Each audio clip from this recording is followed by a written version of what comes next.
up, you guys? This is Rob from The Gay Guy Plays, and today on #confirmed, we're digging into Anthem's February 13th Devstream. No, that is definitely weird coming out of my mouth, mainly because of the fact that Warframe's Devstreams were the only ones I've ever covered. However, I tuned in today, and there were definitely some tidbits worth talking about. So let's go ahead and jump on in. Now, I'm going to start things off with what was literally the big elephant in the room that all of chat was talking about, and the devs kind of skirted around a little bit. Now, as many of you guys know, people who are a part of the Origin Access Premiere thing that they've got going on actually gets to play the game about a week-ish early. So they've always stated that this date was going to be February 15th in all of the marketing that they've shown. However, in the EA shop, or the EA shop, the Origin shop, whatever that thing is, it says that we would actually be able to load in on the 14th sometime in the evening. Now, it's a little bit of a clash because, again, I was taking a look through all of the graphics that they've ever stated, and it's always been February 15th, February 15th, February 15th, but on the store, it's always been February 14th, February 14th, February 14th, until they actually went ahead and made the announcement today that the official launch date for Premiere is going to be on the 15th at 9 a.m. Central Standard Time.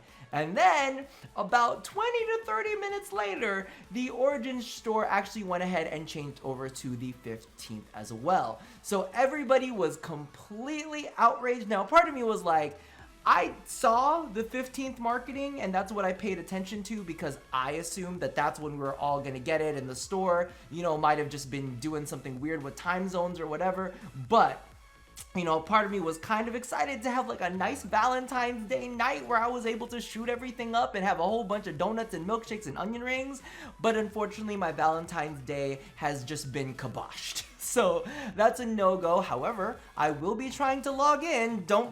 You best believe I'm going to try to get in on the 14th. But apparently, it's going to be the 15th, which is official. And I know that there are some people out there that took the night off from work or whatever, and they're really, really frustrated about it. My heart goes out to them, and I feel really, really bad. But I think the official day that has been on all of their marketing, aside from the Origin store, was the 15th. So feel bad, but that's what it is, and let's go ahead and move on. So the first topic that I really want to talk about, which was a big piece of heartburn for me, and I'm glad that they covered this early on, is we no longer have to walk like a slug in Fort Tarsus. That is right. That painful, like, oh, we just crashed out of the game and we have to like do the walk of shame back up to our javelin. Nope. You can now sprint in Fort Tarsus, so be very excited about that.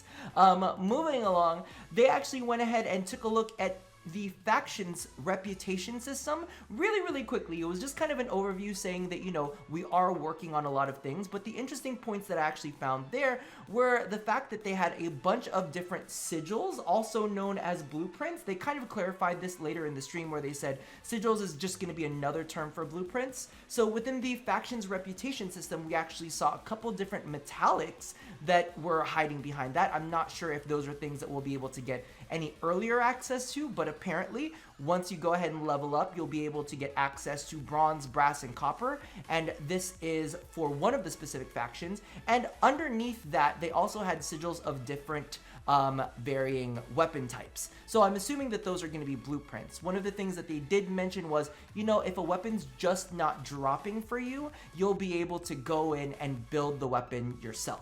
So this is probably where we're going to gain access to some of those blueprints. Very excited because, you know, sometimes RNGesus just is not with us. Moving along, they went ahead and talked about a lot of technical stuff, some of which you guys will understand, some of which I don't really give a shit about, let's be honest.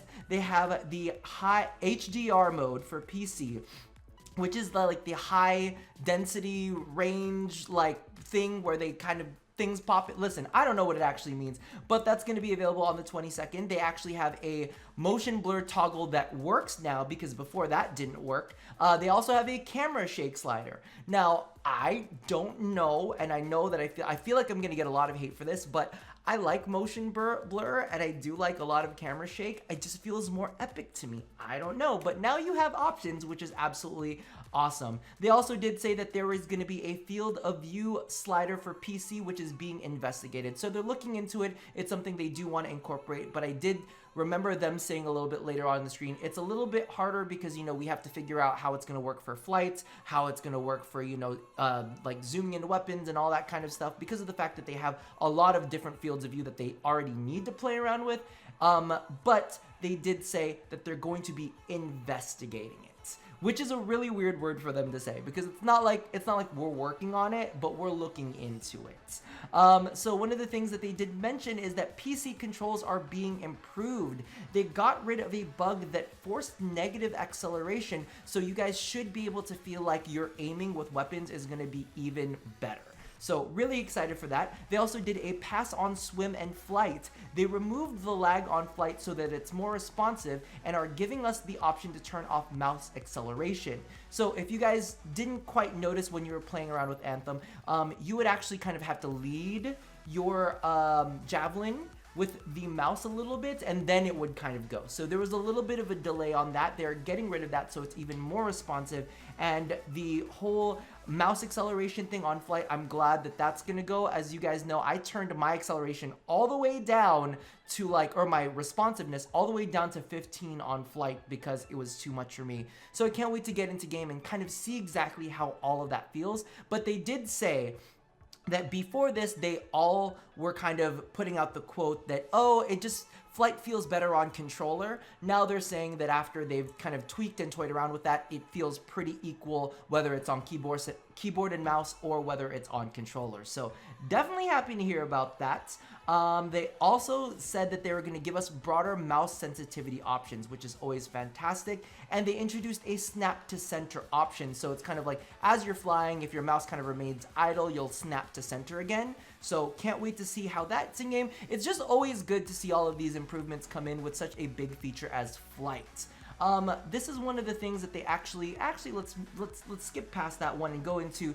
They changed the emote menu so emotes are now bound. So you'll be able to bind your emotes to different keys so that you don't have to like do weird scrolly bits, right? They also streamlined the missions menu. So straight out of the gate, when you logged in the missions menu, they're just going to show you all of the missions that you can do, and then they'll clarify the details after that. I don't mean to be mean to BioWare, but is it just me, or is BioWare just always really bad with their menus and their UIs and stuff? I love them, but sometimes I'm like, I don't know what you're trying to get at here. Also, I'm an idiot, so that's what it is.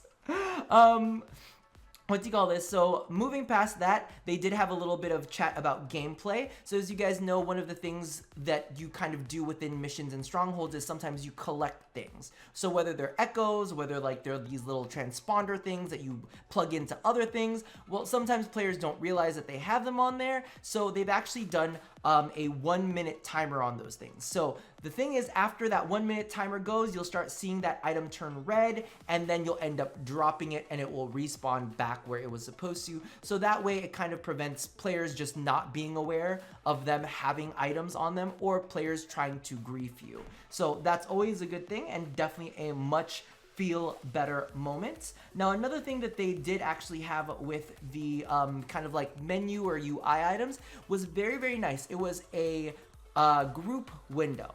But it wasn't just any group window. When they showed it off, it actually had a little bit of a radar. So as you were flying around or as you were moving around, you would actually see a little circular thing in the corner, which would almost point you to where your group mates are. This is fantastic because the game currently doesn't have pinging and you don't always know what the fuck is going on. So it's great for them to be transparent to let you know where everybody is going to be. I think that's a fantastic addition. Next up, they have Colossus changes, which is they felt like Colossus was underpowered when it didn't have all of the components that it was getting. So what they actually wanted to do is they made changes to the basic health and shield scaling so that you wouldn't feel so reliant on getting those components. However, what they also wanted to do, and they said that there were going to be more tweaks to come, was to like greatly increase the power of the Colossus at its top end. So part of me is almost thinking that maybe the gear might not be as effective, but the base stats of the Colossus are going to be a little bit more effective, so that it's a little bit of a smoother period as you go through with your Colossus.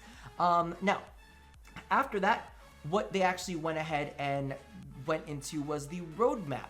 So we got like a roadmap graphic a little bit ago, and they went through and they clarified some of the things for us. Now, as you can see within the roadmaps, they actually show a couple different acts. So acts are kind of like the chapter that we're in. What it's gonna have is it's gonna have a narrative theme. So each chapter will tell you a little bit of a story. The first one that we're gonna be seeing is actually going to be coming in March. So remember, the game actually launches on February 22nd. So following that, the next month, there's already gonna be additional content that they're gonna be looking into. So the first part of Act 1 is going to be Evolving World. So the big thing about Evolving World is the fact that, you know, we are going to have these base things like strongholds for us to kind of do missions in and all of that. But they also wanted to make sure that the world felt like it was moving, like there was always something new for you to come into. So what they're going to do is they're going to introduce some time-limited events for you guys to participate in, which will be like the spawning titans, and you guys will get cool rewards off of that,